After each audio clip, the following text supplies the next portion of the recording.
Praise the Lord. सबको जय मसीह की।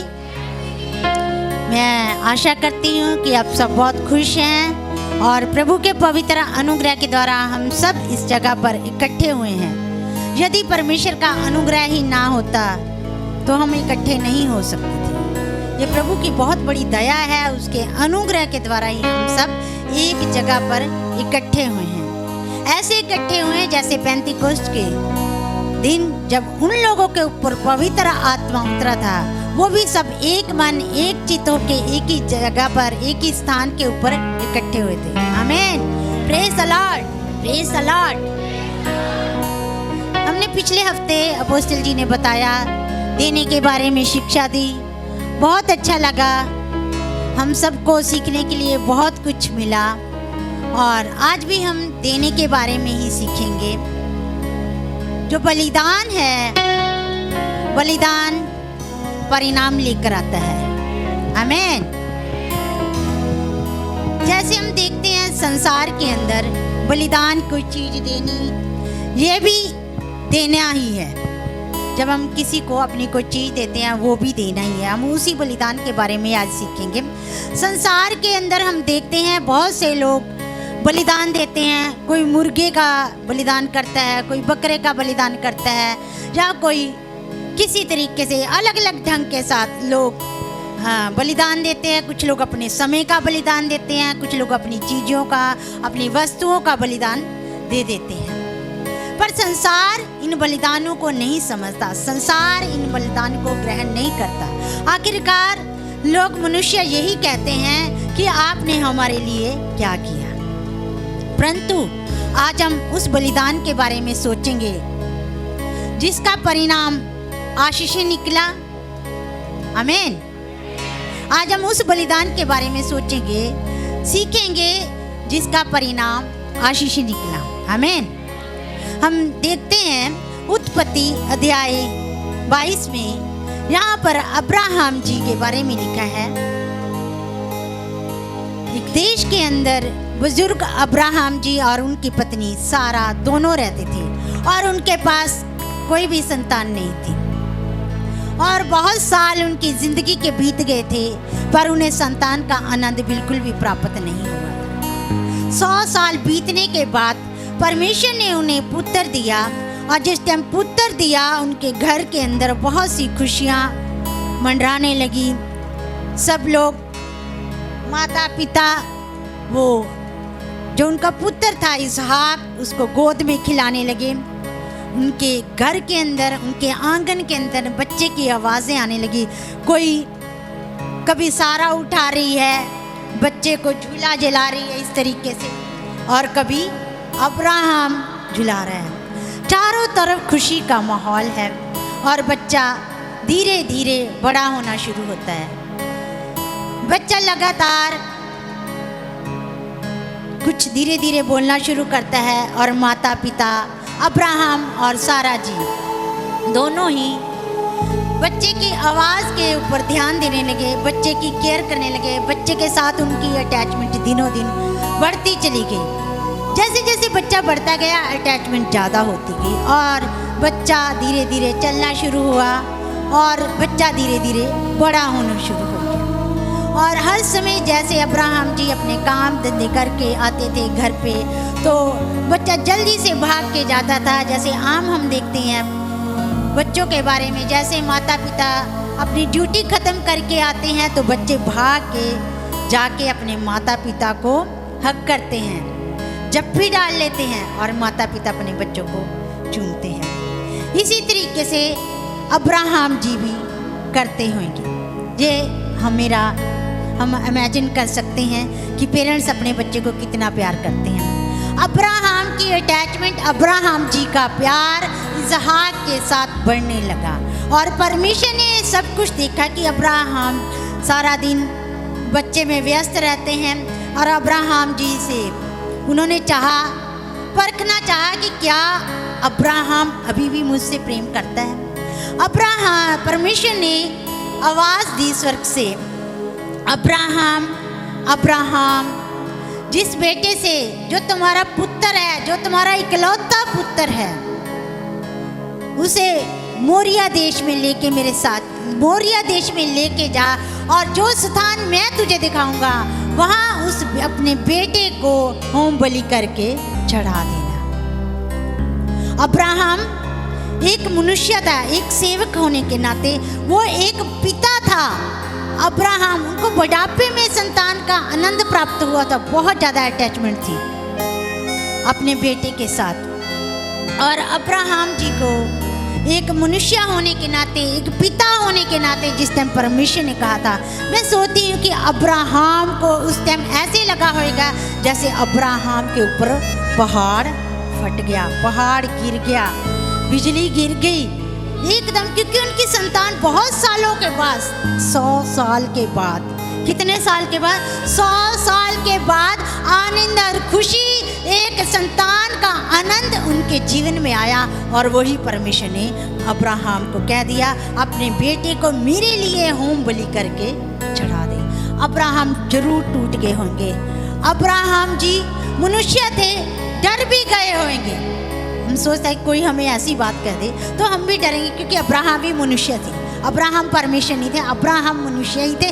उनके पास भी मनुष्य जैसा ही दिल था। अब्राहम जी ने उस रात प्रार्थना की परमेश्वर से। मैं नहीं समझती कि अब्राहम जी उस रात सोए होंगे अच्छे से।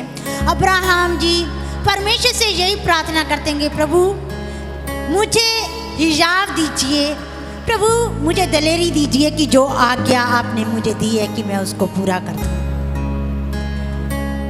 रात ही को अब्राहम जी ने सारा जी को बोल दिया कि सुबह हमने जल्दी जाना, अपना खाना वगैरह जो भी आपने तैयार करना हमारे लिए पैक करना, वो सब कुछ पैक कर दे। और अपने सेवकों को भी बोल दिया। उस दिन अब्राहम जी ने परमेश्वर से आंसुओं के साथ प्रार्थना करके परमेश्वर से हिजाब मांगा कि परमेश्वर जो आपने आज्ञा दी है मैं इसको पूरा करने के लिए जा रहा हूँ। आप मुझे लगातार दलेरी दीजिए, आप मुझे लगातार तसल्ली दीजिए, आप मुझे लगातार हिजाब दीजिए कि जो कुछ आपने कहा है मैं उसे पूरा कर दूँ। अर्ली मॉर्निंग परमेश्वर का वचन कहता अब्राहम जी नेक्स्ट डे अर्ली मॉर्निंग उठे और उन्होंने अपनी गदी के ऊपर काठी को कसा और तो अपने 2 सेवकों को लिया और साथ में सारा जी को रात को ही बोल दिया था इसहाक को तैयार कर देना, और इसहाक को लेकर वो मोरिया देश की तरफ चल पड़े। तीसरे दिन उन्होंने दूर ही से उस स्थान को देखा जिस स्थान पर परमेश्वर ने कहा था कि मोरिया के पहाड़ के ऊपर जो स्थान परमेश्वर ने दिखाया था उस स्थान को उन्होंने देखा और उन्होंने अपने सेवकों को और गधे को वहीं नीचे पहाड़ के नीचे खड़ा किया। अपने सेवकों को बोला कि तुम यहीं गधे के पास ठहरो, मैं और ये लड़का हम ऊपर जाकर आते हैं, हम दंडवित कर कर लौट आएंगे, हम दंडवित कर कर लौट आएंगे। अब्राहम जी ने अपने साथ होम बलि करने के लिए लकड़ी ली, आग ली और छुरी ली और ये तीनों वस्तुएं लेकर अब्राहम जी चलने लगे। इसहाक जी भी अब्राहम अपने पिता के संग संग कदम के साथ कदम मिला के चलने लगे। जब थोड़ा सा चले और रास्ते में अब इसहाक जी ने पूछा कि हे पिता, हमने सब कुछ तो ले लिया परंतु हमने भेड़ तो ली ही नहीं, भेड़ कहाँ है?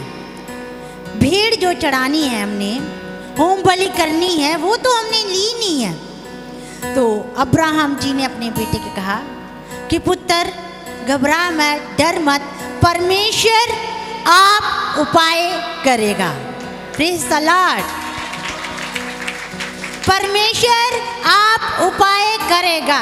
इसी विश्वास के साथ अब्राहम जी मोरिया पहाड़ के ऊपर अपने बेटे इसहाक को ले गए और जैसा पिता वैसा ही बेटा।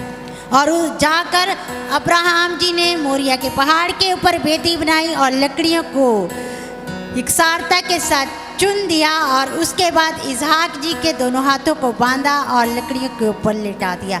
और मारने के लिए अब्राहम जी ने बलि करने के लिए अपने हाथ में छुरी ली और अब्राहम और इसहाक जी के ऊपर छुरी करके वार करने ही वाले थे। तो परमेश्वर की आवाज अब्राहम जी के पास पहुंची, अब्राहम अब्राहम, इस बेटे के साथ कुछ मत कर, इस अपने इकलौते पुत्र के साथ कुछ मत कर, क्योंकि मैं जान गया हूँ क्योंकि तू मेरा भय रखता है, तू मेरा भय मानता है। मैं इस बात से जान गया है कि तू मुझसे प्रेम करता है। परमेश्वर कितना महान है। इस बच्चे को, इस बेटे को मत नुकसान कर, तूने अपने इकलौते पुत्र को भी ना रख छोड़ा। और सेम परमेश्वर ने हमारे लिए भी यही किया। परमेश्वर ने अपने इकलौते पुत्र को अपने पास नहीं रखा, परंतु मेरे और आपके लिए दे दिया। आमीन। हम देखते हैं अब्राहम जी ने जिस समय सुना, परमेश्वर की आवाज को सुना, और अब्राहम जी ने अपनी आंखों को स्वर्ग की ओर उठाया और पीछे को देखा, और सचमुच परमेश्वर ने एक मेंढे को झाड़ियों में फंसे हुए पाया।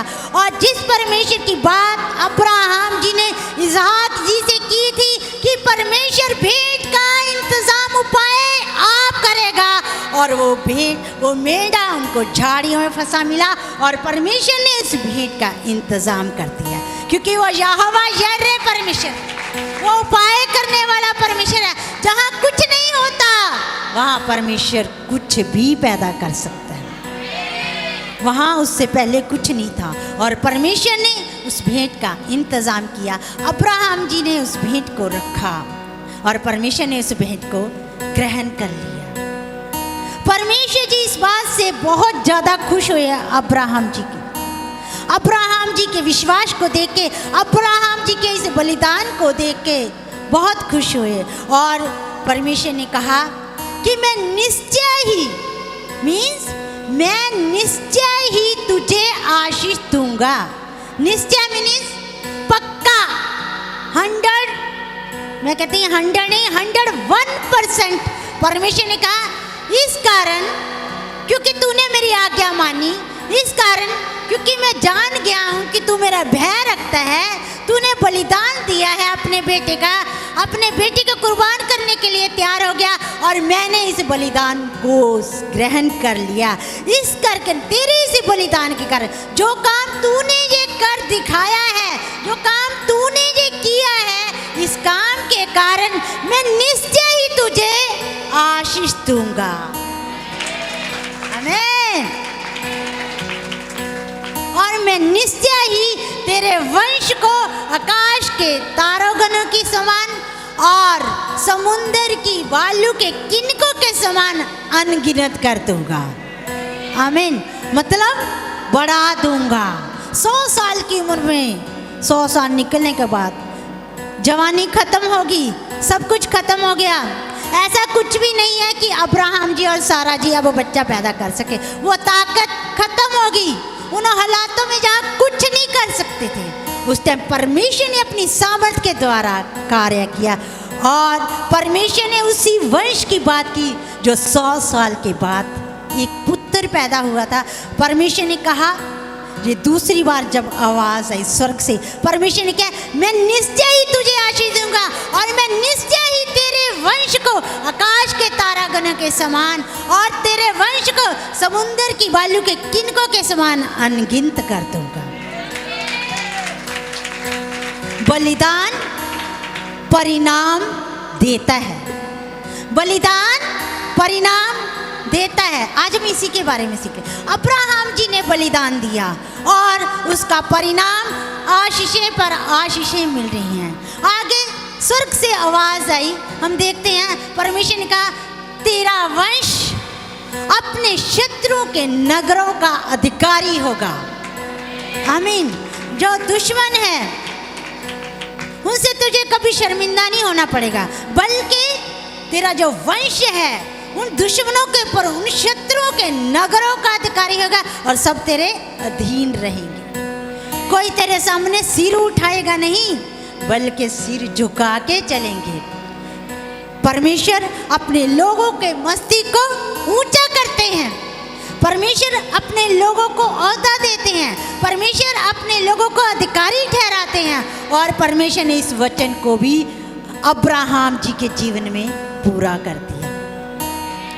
चौथी आशीष बलिदान के परिणाम में हम देखते हैं, जो अब्राहम जी ने बलिदान किया था, उसमें देखते हैं कि पृथ्वी की सारी जातियां, सारे देश इस बात के, तेरे वंश के कारण अपने आप को धन्य समझेंगी। अपने आप को क्या समझेंगी? धन्य समझेंगे। आपने देखा होगा कि जिन माता के, जिन माँ के बेटे प्रभु के दास बनते हैं और वो माएँ अपने आप को धन्य समझती है। और यहाँ पर किसी एक की बात नहीं कर रहे, परमेश्वर कह रहे कि पृथ्वी की सारी जातियां, सारे देश, जो वंश, जो बेटा मैंने तुझे दिया है, जिसको मैंने अब आशीषें दी है, उस बेटे के कारण, उस आशीषों के कारण सारे देश धन्य समझेंगे अपने आप को कि धन्य है। आज हम देखते हैं हमारे बेटे के क्लास के अंदर जब एग्ज़ाम होते, बहुत अच्छे मार्क्स होते हैं, सब लोग देखते हैं, माँ बाप को कितनी ज़्यादा खुश होती है।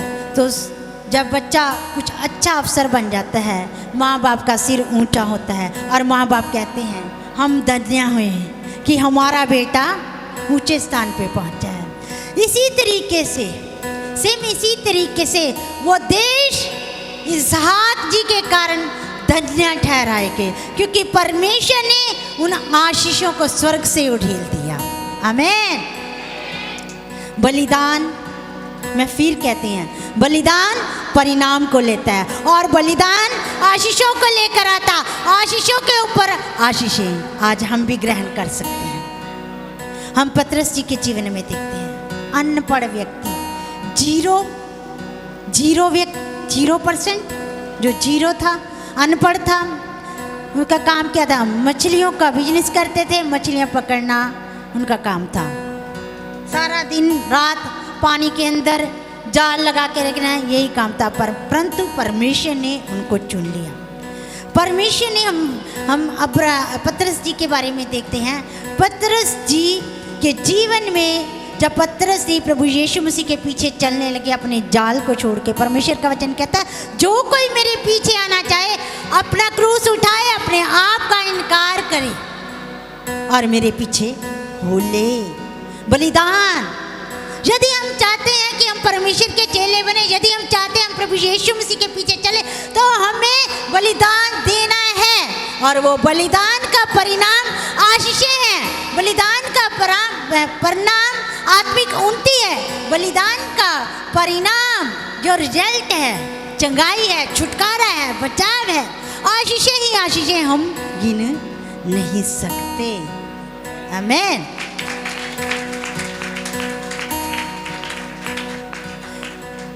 पतरस जी के जीवन में पतरस जी ने भी बहुत बलिदान किया और पतरस जी के एक जो जिंदगी का हिस्सा है उसमें मुझे बहुत कुछ सीखने को मिलता है। उस समय की बात करते हैं, पतरस जी थोड़ा विश्वास में डगमगाने लगे और सबसे मेन बात ये है कि जिस टाइम में पतरस जी पानी पर चलने की कोशिश की जब उन्होंने जैसे कदम रखा और यीशु मसीह की तरफ से उनकी नज़रें हटी और वो डूबने लगे और तुरंत वो यीशु को देखने लगे।